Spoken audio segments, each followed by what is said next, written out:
पूर्व मुख्यमंत्री और नेशनल कॉन्फ्रेंस के उपाध्यक्ष उमर अब्दुल्ला ने एक बहुत अहम बयान दिया है।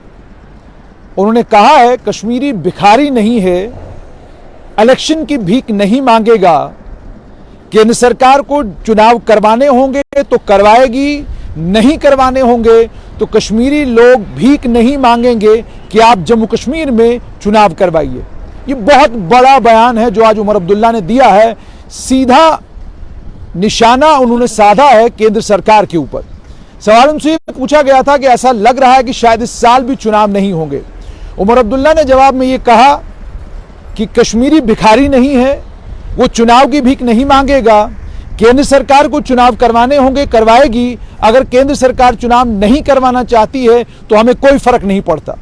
उसके बाद अगला सवाल उनसे ये पूछा गया कि स्टेट लैंड को लेकर लोगों को परेशान किया जा रहा है।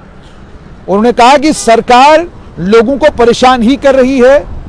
वो इसीलिए जम्मू कश्मीर में चुनाव नहीं करा रही है क्योंकि वो जानती है कि अगर जम्मू कश्मीर के लोगों की चुनी हुई सरकार बनती है तो वो सरकार लोगों को परेशान नहीं करेगी, वो लोगों के हितों का ख्याल रखेगी और लोगों को सहूलियत देगी। इसी के चलते केंद्र सरकार जम्मू कश्मीर में चुनाव नहीं करा रही है। वीडीसीज को लेकर जब उनसे पूछा गया तो उन्होंने जो हथियार बांटे गए हैं उसके ऊपर तो कोई टिप्पणी नहीं की, लेकिन यह कहा कि अगर अब दोबारा से वीडीसीओ को खड़ा करना पड़ रहा है, हथियार दोबारा से देने पड़ रहे हैं, इसका साफ तौर पर मतलब यह है कि जो केंद्र सरकार का दावा था कि 5 अगस्त 2019 के बाद जम्मू कश्मीर में आतंकवाद खत्म हो जाएगा, अलगाववाद खत्म हो जाएगा,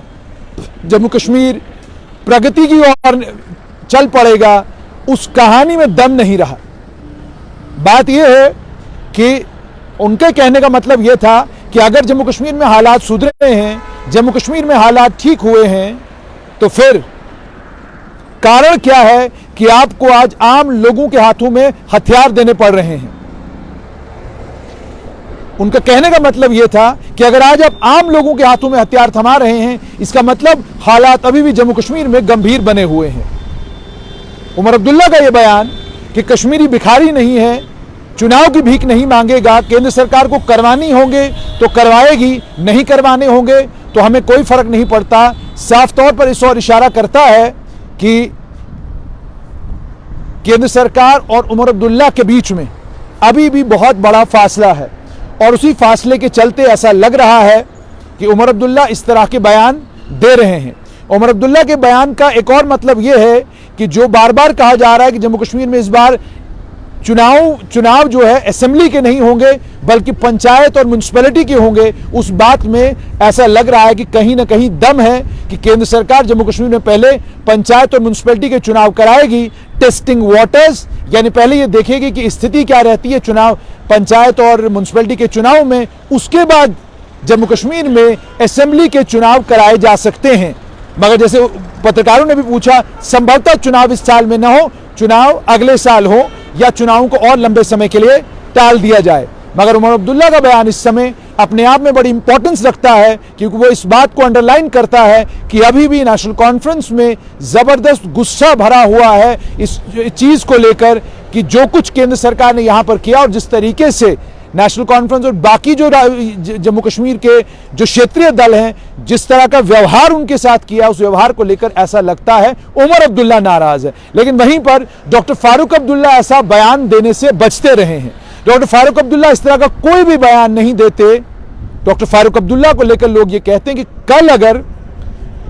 आने वाले समय में कभी भी ऐसे हालात बनते हैं जहां नेशनल कॉन्फ्रेंस या बीजेपी अलग अलग सरकार ना बना पाते हों,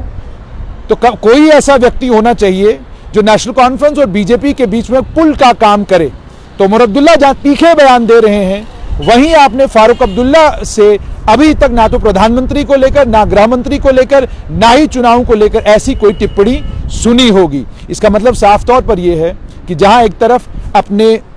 इलेक्टोरेट को, अपने वोटर को ध्यान में रखते हुए बयान दिए जा रहे हैं, वहीं पर इस चीज को भी सुनिश्चित किया जा रहा है कि नई दिल्ली नाराज न हो।